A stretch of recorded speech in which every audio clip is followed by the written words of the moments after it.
ರಾಜಕೀಯದಲ್ಲಿ ಧರ್ಮ ಇರಲಿ, ತಪ್ಪಾಗಲ್ಲ. ಆದ್ರೆ ಧರ್ಮದಲ್ಲಿ ರಾಜಕೀಯ ಬರಬಾರ್ದು. ತುಂಬಾ ಉತ್ತಮವಾದ ವಾಕ್ಯ.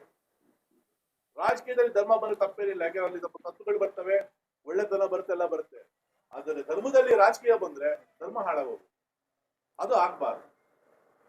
ಉದ್ದೇಶನೇ ನಾವು ಯಾಕೆ ಮೀಟಿಂಗ್ ಮಾಡ್ತಾ ಇದ್ದೀವಿ ಅಂದ್ರೆ, ಯಾವುದೇ ಒಂದು ಧರ್ಮದಲ್ಲಿ ರಾಜಕೀಯ ಬಂದ್ರೆ ನೋಡ್ಕೋಬೇಕು ನಾವು. ಹಾಗಾಗಿ ಎಲ್ಲ ಕೌನ್ಸಿಲರ್ಸ್ ಇದ್ದಾರೆ, ಸಂಘಗಳಿದ್ದಾವೆ, ಎಲ್ಲರೂ ನಾವೆಲ್ಲ ಇದ್ದೀವಿ. ಇದನ್ನ ಧರ್ಮ ಈಗ ಎಸ್ಪೆಷಲಿ ನಮ್ಮ ಗಣಪತಿ ಉತ್ಸವನ ಹಿಂದೂ ಸಮುದಾಯಕ್ಕೆ ಅಂತ ನಾವು ಯಾವತ್ತೂ ಇಟ್ಕೊಂಡೇ ಇಲ್ಲ. ನೀವು ಇತಿಹಾಸ ಓದಿದ್ರೆ ಇದು ಭಾರತೀಯ ಸಂಸ್ಕೃತಿಯ ಪ್ರತೀಕ. ಇದು ನಮ್ಮ ದೇಶದ ಚರಿತ್ರೆ ತೆಗೆದ್ರೆ ಗಣಪತಿನ ಡಿವೈಡ್ ಮಾಡ್ಲಿಕ್ಕೆ ಆಗಲ್ಲ. ಇಲ್ಲಿ ಹಿಂದೂ ಮುಸ್ಲಿಂ ಕ್ರಿಶ್ಚಿಯನ್ ಡಿವೈಡ್ ಮಾಡ್ಲಿಕ್ಕೆ ಸಾಧ್ಯನೇ ಇಲ್ಲ. ನಾವೆಲ್ಲರೂ ಸೇರಿ ಒಟ್ಟಾಗಿ ಆಚರಿಸೋ ಹಬ್ಬ ಇದು ಗಣಪತಿ ಹಬ್ಬ.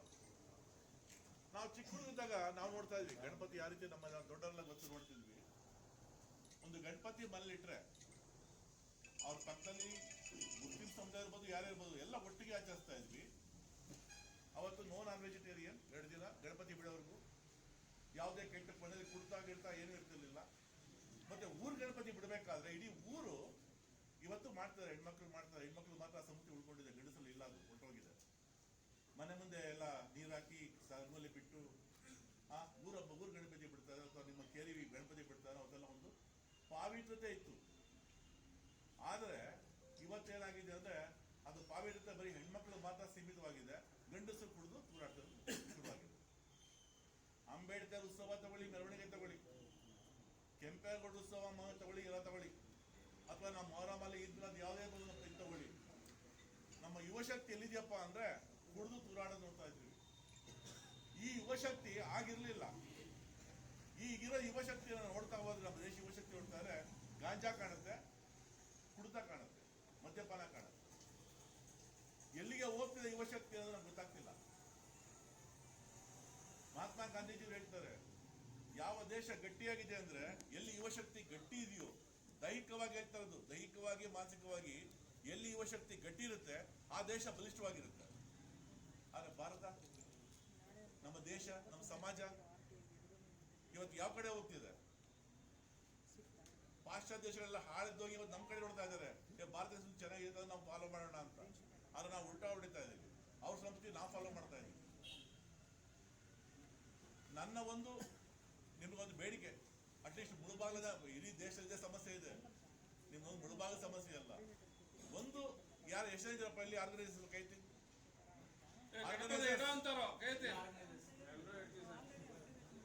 ಗಣಪತಿ ಇಡಂತ ಪೆಂಡಲ್ ಕೈತ್ರಪ್ಪ ಇಲ್ಲಿ ಅಮ್ಮ ಫೋನ್ ಕಟ್ಕೊಳ್ಳಿ. ನಿಮ್ಗೆ ಹೇಳ್ತೀನಿ, ಇಲ್ಲಿ ಏನಾಗ್ತಿದೆ ಅಂದ್ರೆ ಮೀಟಿಂಗ್ಗಳಿಗೆ ಕೌನ್ಸಿಲರ್ಸ್ ಬರ್ತಾರೆ, ಆರ್ಗನೈಸ್ ಸೆಟ್ಟಿಂಗ್ ಬರ್ತಾರೆ, ಬಟ್ ಗಣಪತಿ ಇಡೋಮ್ ತಪ್ಪಿಸ್ಕೊಂಡ್ಬಿಡ್ತಾನೆ. ಯಾಕೆಂದ್ರೆ ಕಂಡೀಷನ್ಸ್ ಆಗ್ತೀವಿ ನೋಡಿ, ಅದಕ್ಕೆ ತಪ್ಪಿಸ್ಕೊಂಡು ಸರ್ ಅವತ್ತು ನಾನು ಇರ್ಲಿಲ್ಲ ಸರ್ ಅಂತ ಹೇಳ್ಬಿಡ್ತೀರ. ನನ್ನ ಬೇಡಿಕೆ ಮುಳುಭಾಗದ ಜನತೆಗೆ, ಯಾಕೆ ನಾವೆಲ್ಲ ಟೂರಿಸ್ಟ್ಗಳಿದ್ದಂಗೆ, ನಾವು ಗವರ್ಮೆಂಟ್ ಸರ್ವೆಂಟ್ಸ್ ಇವತ್ತಿರ್ತೀವಿ, ನಾವು ಹೊರಟೋಗ್ತೀವಿ. ಬಟ್ ಇದು ನಿಮ್ಮೂರು, ನಿಮ್ಮ ಜನ, ನಿಮ್ಮ ಸಮಾಜ, ಇದು ನಿಮ್ಮನ್ನ ಅಳಿಸ್ಲಿಕ್ಕಾಗಲ್ಲ, ಇದನ್ನ ನಾಶ ಮಾಡ್ಲಿಕ್ಕಾಗಲ್ಲ ಯಾರ ಕೈಲೂ. ಅದು ಹಿಂದೂ ಇರ್ಬೋದು, ಮುಸ್ಲಿಂ ಇರ್ಬೋದು, ಕ್ರಿಶ್ಚಿಯನ್ ಇರ್ಬೋದು. ಏನೇನು ಗಣಪತಿ ಇಡ್ತೀರಾ, ಗಣಪತಿ ಬಿಡೋವರೆಗೂ ನಿಮ್ಮ ಸುತ್ತಮುತ್ತ ಯಾವುದೇ ವ್ಯಕ್ತಿ ಆಗ್ಲಿ ಕುಡಿಲಿಕ್ಕೆ ಅವಕಾಶ ಮಾಡ್ಕೊಡ್ಬೇಕು. ಮಾಡ್ತೀರಾ? ಲಾಸ್ಟ್ ಟೈಮ್ ಗಣಪತಿ ಬಿಡೋಕ್ಕಾದ್ರೆ ನಾನು ಇದ್ದೆ, ನಿಖಿಲ್ ಸಾಹೇಬ್ ಇಲ್ಲೇ ಇದ್ರು. ಈ ಸತಿ ನಾವಿರ್ತೀವಿ. ಇಲ್ಲಿ ಕೌನ್ಸಿಲರ್ಸ್ ಹೇಳ್ತಾರೆ, ಸರ್ ನಾವು ಊರ್ಬದಿ ಪರ್ಮಿಷನ್ ಕೊಡ್ತೀವಿ ಅಂತ, ಅವ್ರನ್ನೂ ಇಟ್ಕೊಳ್ತೀವಿ. ಕುಡಿದೇ ನೋಡ್ಕೋಬೇಕು, ಅದು ನನ್ನ ಚಾಲೆಂಜ್.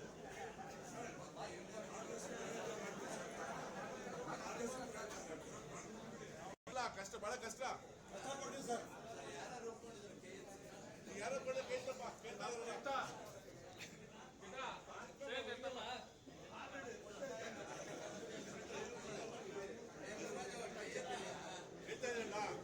ಒಂದು ನಿಮಿಷ ಆಯ್ತು, ಮಾಡ್ತೀರಾ ಬಿಡ್ತೀರಾ ಗೊತ್ತಿಲ್ಲಪ್ಪ.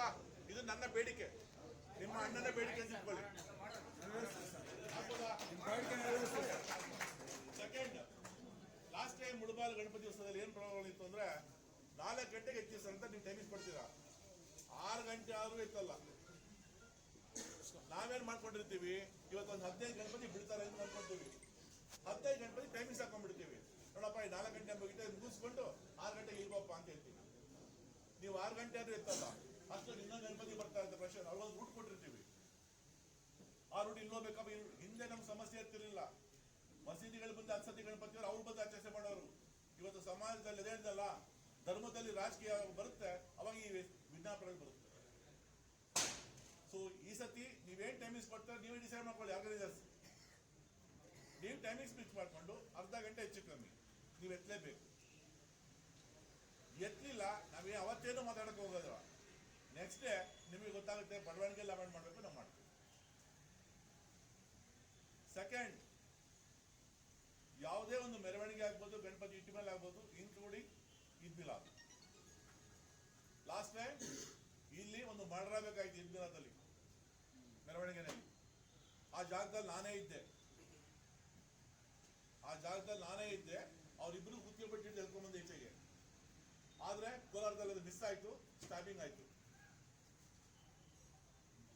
ಈ ಡಿಜೆ ಸಂಸ್ಕೃತಿ ಇಲ್ಲಿ ಇಲ್ಲ. ಇನ್ನ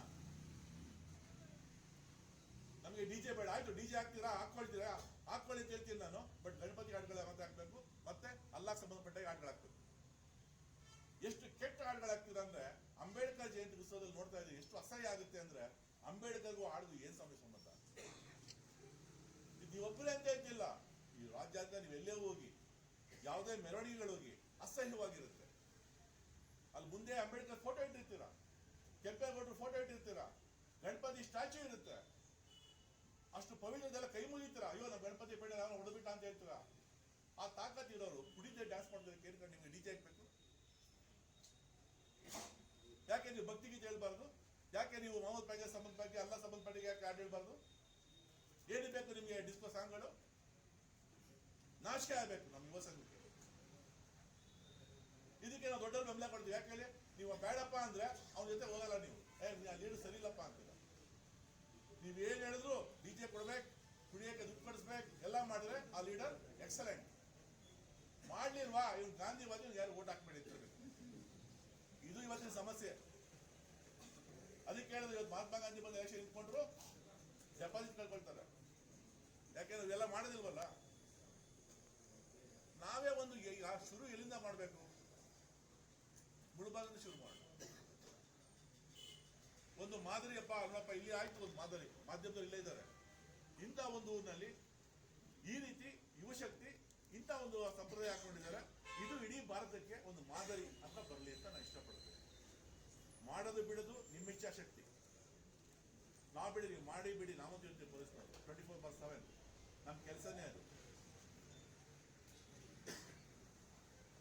ಇದು ಒಂದು ಪಾಯಿಂಟ್. ಎರಡನೇದು POP ನಲ್ಲಪ್ಪ. ನಾವು ಹಿಂದೆ ಗಣಪತಿ ಬಿಡ್ಬೇಕಾದ್ರೆ ಎಲ್ಲ ಕೈ ಮುಕ್ಕೊಂಡು ಭಕ್ತಿ ನಿಂತ್ಕೊಳ್ತಿದ್ವಿ ಸರ್. ಆ ಗಣಪತಿ ವಿಮರ್ಶೆ ಮಾಡ್ಬೇಕಾದ್ರೆ ಆ ಯಾರು ಸಂಬಂಧಪಟ್ಟಿರ್ತಾರೆ ಅವತ್ತೆಲ್ಲ ಪೂಜೆ ಮಾಡ್ಬಿಟ್ಟು ಕೈ ಮುಕ್ಕೊಂಡು ನಿಂತ್ಕೊಂಡು. ಇಲ್ಲಿ ಏನಾಗ್ತಿದೆ ಗೊತ್ತಾ, ಕಾಲು ಹಾಕೊಂಡು ತುಳಿತಾರೆ. ಇಲ್ಲೆಲ್ಲ ಗಣಪತಿ ಕೈ ಮುಗಿತೀರಾ, ಅದು ಒಳಗೆ ಹೋಗೋದಿಲ್ಲ. ಇವ್ರು ಬಲವಂತ ಆಗ್ತದೆ. ಯಾಕೆ POP ಮುಳುಗಲ್ಲ, ಕೊನೆ ಮುಳುಗಾಗ್ತಾರೆ. ಇದು ಯಾವ ಸಂಪ್ರದಾಯ ನನಗೇನು ಗೊತ್ತಿಲ್ಲಪ್ಪ. ಇದು ಯಾವ ಸಂಸ್ಕೃತಿ ನನಗೆ ಗೊತ್ತಿಲ್ಲ. ಇದು ಭಾರತೀಯ ಸಂಸ್ಕೃತಿನೂ ಗೊತ್ತಿಲ್ಲ, ಹಿಂದೂ ಸಂಸ್ಕೃತಿ ಅನ್ನೋದು ಗೊತ್ತಿಲ್ಲ. ಯಾವ ಮಟ್ಟಕ್ಕೆ ಕಳಿಸ್ತೀರಾ ಅಂದ್ರೆ ಮುಳುಗು ಸಾಕು ಅನ್ನೋ ಮಟ್ಟ ನೀವು ಇಟ್ಬಿಡ್ತೀರಾ. ಅದೇ ಮಣ್ಣಿನ ಗಣಪತಿ ಆದ್ರೆ ಅದು ಈಗ ಸಂಖ್ಯೆಗಳು ಜಾಸ್ತಿ ಆಗ್ತಿದೆ, ಜಾಗ ಕಮ್ಮಿ ಇದೆ, ಹಾಗಾಗಿ ಏನು ಮಾಡೋಕ್ಕಾಗ್ತಿಲ್ಲ. ಅವಾಗೆಲ್ಲಿ ಊರಲ್ಲಿ 1 ಅಥವಾ 2 ಗಣಪತಿ, ಒಂದೇ ಗಣಪತಿ ನೋಡ್ತೀವಿ. ದೊಡ್ಡ ಗಣಪತಿ ಅಂತ ಇಟ್ಕೊಳ್ಳೋ ಊರಲ್ಲಿ. ಇವತ್ತು ಬೀದಿಗೂ ಒಂದೊಂದು ಗಣಪತಿ ಆಗುತ್ತೆ. ನಾನು ಬೆಂಗಳೂರು ನಗರದಲ್ಲಿ ಕೆಲಸ ಮಾಡಬೇಕಾದ್ರೆ ಇಲ್ಲಿ ಕೌನ್ಸಿಲರ್ಸ್ ಇದ್ದಾರೆ, ಅಲ್ಲಿ ಕಾರ್ಪೊರೇಟರ್ಸ್ ಇರ್ತಾರೆ. ಅವ್ರ ಬೇಡಿಕೆ ಒಂದೇ ಒಂದು, ಸರ್ ನೀವು ಡೇಟ್ ಫಿಕ್ಸ್ ಮಾಡಿಬಿಡಿ ಸರ್. ಈ ಡೇಟ್ನಲ್ಲಿ ಯಾರು ಗಣಪತಿ ಇಲ್ಲ ಪರ್ಮಿಷನ್ ಕೊಡಬೇಡಿ ಸರ್. ನಮ್ಮ ಟಾರ್ಚರ್ ತಡೆಯಕ್ಕೆ ಆಗ್ತಿಲ್ಲ ಸರ್ ಅನ್ನೋ. ಒಂದು ಕೇರಿ ಬೀದಿ ಅಲ್ಲೊಂದು ಗಣಪತಿ, ನೆಕ್ಸ್ಟ್ ಇನ್ನೊಂದು ಬೀದಿ ಇನ್ನೊಂದು ಗಣಪತಿ. ಹೌದಾ ನೀವು ದುಡ್ಡು ಕೊಡಲ್ವಾ? ಆಯ್ತು ಬಾ, ನೆಕ್ಸ್ಟ್ ಎಲೆಕ್ಷನ್ ಕೇಳಿ ಕೂಡ ಕೇಳಿಸ್ಕೊಳ್ತೀವಲ್ಲ, ಬಾ ನೋಡೋಣ. ಈ ತರ ಆಗ್ಬಿಟ್ಟಿದೆ. ನಿಮ್ಮಲ್ಲಿ ಒಗ್ಗಟ್ಟಿಲ್ಲ, ಸಂಘಗಳು ಜಾಸ್ತಿ ಆಯ್ತು. ಪ್ರತಿಯೊಂದರಲ್ಲೂ ನಾವು ಇಡ್ಬೇಕು ಅಂತ ಆಯ್ತು. ಊರು ಒಗ್ಗಟ್ಟು ಹೊಡೆದೋಯ್ತು. ಈಗ ಕೇರಿ ಒಗ್ಗಟ್ಟಿ ಬಂದ್ಬಿಟ್ಟಿದೆ. ಊರು ಹೋಗಿ ಕೇರಿ ಆಗಿದೆ. ಕೇರಿ ಹೋಗಿ ಮನೆಗಳು ಯಾವತ್ತಾಗುತ್ತೆ ಗೊತ್ತಿಲ್ಲ. ಈ ಸದ್ಯ ಕೇರಿಗಳು ನಿಂತಿದೆ ನಮಗೆ, ನಮ್ಮ ಸಮಾಜ ಇವತ್ತು. ಹಾಗಾಗಿ ಮುಳುಬಾಗಲ್ ಜನತೆ ನೋಡಿದಂಗೆ ಕಂಪೇರ್ ಟು ಬೇರೆ ಕಡೆ ತೊಂದರೆ ಮಾಡಿದ್ರೆ ಮುಳುಬಾಗ ಮುಳುಭಾಗ ಜನ ಅವತ್ತು ಹೇಳಿದ್ದೀನಿ, ಇಂದಿನ ನಾನು ಸಭೆಯಲ್ಲಿ ಹೇಳಿದ್ದೀನಿ, ಮುಳುಭಾಗ ಜನ ಭಾರತೀಯ ಸಂಸ್ಕೃತಿಯನ್ನ ಒಂದು ಪ್ರತಿಪಾದನೆ, ಒಂದು ಪ್ರತೀಕ ಅಂತ ಹೇಳ್ಬೋದು. ಇಲ್ಲಿ ಯಾವುದೂ ಗಲಾಟೆ ನೋಡಲ್ಲ. ಎಲ್ಲಿ ಉತ್ತಮ ಸಮಾಜ ಇರುತ್ತೆ ಅಲ್ಲಿ ಉತ್ತಮ ನಾಯಕರು ಇರ್ತಾರೆ. ನಾಯಕರಿಂದ ಸಮಾಜ ಅಲ್ಲ, ಸಮಾಜದಿಂದ ನಾಯಕರಾಗ್ತಾರೆ. ಒಬ್ಬ ಲೀಡರ್ ಆಗ್ತಾನೆ. ಆ ಲೀಡರ್ ವಿಲ್ ರೆಪ್ರೆಸೆಂಟ್ ಸೊಸೈಟಿ. ಯಾಕೆಂದ್ರೆ ಅಲ್ಲಿಂದನೇ ಅವ್ನು ಬಂದಿರ್ತಾನೆ ಹೊರತು ಪಾಕಿಸ್ತಾನದಿಂದ ಬಂದಿರಲ್ಲ, ಅಥವಾ ಬಾಂಗ್ಲಾದೇಶ ಬಂದಿರಲ್ಲ, ಶ್ರೀಲಂಕಾದಿಂದ ಬಂದಿರಲ್ಲ. ಅವನು ಮುಳುಬಾಗಿಲು ಜನತೆ ಮಧ್ಯದಲ್ಲೇ ಬೆಳೆದು ಬಂದಿರ್ತಾನೆ ಅವನ ನಾಯಕ. ಆ ನಾಯಕನ ನೋಡಿದ್ರೆ ಆ ಜನತೆ ಎಷ್ಟು ಒಳ್ಳೆಯವರ ಕೆಟ್ಟರು ಅಂತ ಗೊತ್ತಾಗ್ತದೆ. ನಾನು ನೋಡಿದಾಗ ಕೋಲಾರದಲ್ಲಿ ಇಷ್ಟು ಒಗ್ಗಟ್ಟಾಗಿ ಬರೋದು ಏಕೈಕ ಪ್ಲೇಸ್ ಅಂದ್ರೆ ಮುಳುಬಾಗಿಲು. ಬರ್ತಾರೆ, ಸಂಘಗಳ ಹೊರಗಡೆ ಬರ್ತಾರೆ, ಎಲ್ಲ ಕ್ಲೋಸ್ ಆಗಿರ್ತಾರೆ. ನಿಮ್ಮ ತತ್ವಗಳನ್ನ ನೀವು ಮಾಡ್ಕೊಳ್ಳಿಪ್ಪ, ಪ್ರತಿಪಾದನೆ ಮಾಡ್ಕೊಳ್ಳಿ, ಎಲ್ಲೆಲ್ಲಿ ಬೇಕು ಆಚರಣೆ ಮಾಡಿ, ಆಚರಿಸಿ, ಎಲ್ಲ ಮಾಡಿ. ಬಟ್ ಗ್ರಾಮ ಬಂದಾಗ, ಪಟ್ಟಣ ಅಂತ ಬಂದಾಗ, ನಿಮ್ಮ ಊರು ಅಂತ ಬಂದಾಗ ನೀವೆಲ್ಲ ಒಗ್ಗಟ್ಟಾಗಬೇಕು. ಎಲ್ಲರೂ ಒಗ್ಗಟ್ಟಾಗಿ ಕೆಲಸ ಮಾಡಬೇಕು. ಗಣಪತಿ ಆಗ್ಬೋದು, ಈದ್ ಮಿಲಾದ್ ಆಗ್ಬೋದು, ಅದು ಮುಳುಭಾಗದ ಜನ ಆಚರಿಸೋದು. ಹಿಂದೂ ಮುಸ್ಲಿಂ ಅಂತ ಹೋಗ್ಲೇಬೇಡಿ, ಅದು ನಮ್ಮ ಹಬ್ಬನೇ, ಇದು ನಮ್ಮ ಹಬ್ಬನೇ. ಯಾಕಂದ್ರೆ ವಿ ಆಲ್ ಇಂಡಿಯನ್ಸ್, ನಾವೆಲ್ಲರೂ ಭಾರತೀಯರು. ಅವರೊಂದು ಮಾತು ಹೇಳಿದ್ರು, ದೇಶ ಮೊದಲು ಧರ್ಮ ನಂತರ ಅಂತ. ಅದು ಇರೋದ್ರಿಂದನೇ ಭಾರತೀಯರು ಗಟ್ಟಿಯಾಗಿರೋದು. ಎಲ್ಲಿ ಧರ್ಮ ಫಸ್ಟ್, ಎಲ್ಲಿ ದೇಶ ಫಸ್ಟ್ ಆಗುತ್ತೆ ಆ ದೇಶ ಹಾಳಾಗೋಗಿದೆ. ಯಾವ ದೇಶದ ಉದ್ಧಾರ ಆಗಿಲ್ಲ ಇಲ್ಲಿವರೆಗೂ. ಬೇಕಾದ್ರೆ ತಗೊಳ್ಳಿ, ಇತಿಹಾಸ ತಗೊಳ್ಳಿ. ನಮ್ಮ ಭಾರತ ದೇಶ ಹೇಗೆ ಗಟ್ಟಿಯಾಗಿದೆ ಅಂದ್ರೆ ನಮ್ಮ ಸಂಸ್ಕೃತಿ ಗಟ್ಟಿಯಾಗಿದೆ. ಈ ಕಾರಣದಿಂದ ದಯವಿಟ್ಟು ಎಲ್ಲರೂ ನಾವೇನು ಇನ್ಸ್ಟ್ರಕ್ಷನ್ಸ್ ಕೊಡ್ತೀವಿ, ನಾವು ನಿಮ್ಗೇನು ಹೊಟ್ಟೆವ್ರಿಗೆ ಕೊಡೋದಿಲ್ಲ, ಅಥವಾ ಪೊಲೀಸರು ಏನಪ್ಪ ಆಯ್ತಾ ಏನೋ ಬ್ರಿಟಿಷರ್ ಕಾಲದ ಪದ್ಧತಿಗಳು ತರ್ತಾರೆ ಇಲ್ಲ. ನಾವು ಕಂಡೀಷನ್ ಹಾಕೋದು, ನೀವೆಲ್ಲ ನೆಮ್ಮದಿಯಾಗಿ ಆಚರಣೆ ಮಾಡಿಕೊಂಡು ನೀವು ಸುಖವಾಗಿ ನಿಮ್ಮ ಮನೆಗಳಿಗೆ ಹೋಗ್ಲಿ. ಯಾವುದೋ ಒಂದು ಕೊಲೆ ಆಯಿತು, ಯಾವುದೋ ಒಂದು ಗಲಾಟೆಗಳಾಯಿತು, ಅದರಿಂದ ಸಫರ್ ಆಗೋದು ಯಾರು? ಇಡೀ ಕುಟುಂಬ ಸಫರ್ ಆಗುತ್ತೆ. ಅದಾಗೋದು ಬೇಡ, ಎಲ್ಲ ಖುಷಿಯಿಂದ ಆಚರಣೆ ಮಾಡೋಣ. ಇದೊಂದು ಒಳ್ಳೆ ಸಂಪ್ರದಾಯ, ಒಳ್ಳೆ ಸಂಸ್ಕೃತಿಯ ಪ್ರತೀಕ ಇದು ಹಬ್ಬ. ಇದಾಗ್ಬೋದು, ಈದ್ ಮಿಲಾದ್ ಆಗ್ಬೋದು, ಪ್ರತಿಯೊಂದು ಅಷ್ಟೇ. ಅದನ್ನೆಲ್ಲ ನಾವು ಸಂತೋಷದಿಂದ ಆಚರಣೆ ಮಾಡೋಣ. ಅದು ಬಿಟ್ಟು ಯಾಕೆ ಇದೆಲ್ಲ ಹೊಡೆದಾಟಗಳು, ಆ ಗುಂಪು ಅಲ್ಲಿ ಮಾಡ್ತಂತೆ, ಈ ಗುಂಪು ಇಲ್ಲಿ ಮಾಡ್ತಂತೆ, ಅವನಿದ್ದ ಇವನಿದ್ದ, ನಾನು ಇಷ್ಟು ಕೊಟ್ಟು. ಈ ಗಣಪತಿ ಗಲಾಟೆ ಆಗೋದು ಉದ್ದೇಶ ಇದೆ. ನಾನಾ ನೀನ ಅನ್ನೋದಕ್ಕೆ ಗಲಾಟೆಗಳಾಗೋದು. ಅಲ್ಲಿ ಕೂಡ ಅಷ್ಟೇ ಆಗಿದೆ. ಇಲ್ಲಿ ಸರ್ಕಲ್ ಗಲಾಟೆ, ನಾನಾ ನೀನ. ಅದಕ್ಕೆ ಅವಕಾಶ ಮಾಡ್ಕೊಳ್ಬಾರ್ದು. DJ ಈ ಬಾರಿ ಇಲ್ಲ, ಹಾಗೆ POP ಗಣಪತಿ ಇಲ್ಲ. ನೀವು ಪರ್ಮಿಷನ್ ಕೊಡ್ಬೇಕಾದ್ರೆ ತಗೊಳ್ಬೇಕಾದ್ರೆ ಅದು ಕ್ಲಿಯರಾಗಿ ನಾವು POP ಗಣಪತಿ ಇಡಬಾರ್ದು ಅಂತ ನಮ್ಮ ಮಾತನ್ನ ಇದು ಮಾಡಿ ಏನು ಮಾಡಿದ್ರೆ ಹೇಳ್ತಾರಲ್ಲ, ಸತೀಶ್ ಹೇಳಿದಾಗೆ ಅವತ್ತು ತಗೊಂಡು ನಾವೇ ಬಿಡ್ತೀವಿ. ನಿಮ್ಗೆ ಯಾವ ಉತ್ಸವನಿಲ್ಲ, ಏನೂ ಇಲ್ಲ. ಇದೆಲ್ಲ ಸರಿ ಮಾಡ್ತೀರಾ? ನಿಮಗೆ ಏನೇ ತೊಂದರೆಗಳಾದರೂ ನಾವು ಇರ್ತೀವಿ ನಿಮ್ಮ ಜೊತೆ. ಹಾಗೆ ನಮ್ಮ ಇನ್ಸ್ಟ್ರಕ್ಷನ್ ನೀವು ಫಾಲೋ ಮಾಡಲೇಬೇಕು. ಅದಾಗ್ಲಿಲ್ಲ ಅಂದ್ರೆ ಯಾರು ಸಮಾಜದಲ್ಲಿ ಶಾಂತಿ ನೆಮ್ಮದಿಯನ್ನು ಕದಡ್ತಾರೆ ಅಂಥವ್ರಿಗೆ ಯಾವ ರೀತಿ ಆಕ್ಷನ್ ತಗೋಬೇಕು ನಮಗೆ ಇಲಾಖೆ ಹೇಳ್ಕೊಂಡಿದ್ದೆ ನಾವು ಮಾಡ್ತೀವಿ. ಇದಿಷ್ಟನ್ನೇ ಹೇಳಿ ನಮ್ಮ ಮಾತನ್ನು ಮುಗಿಸ್ತೀನಿ. Thank you.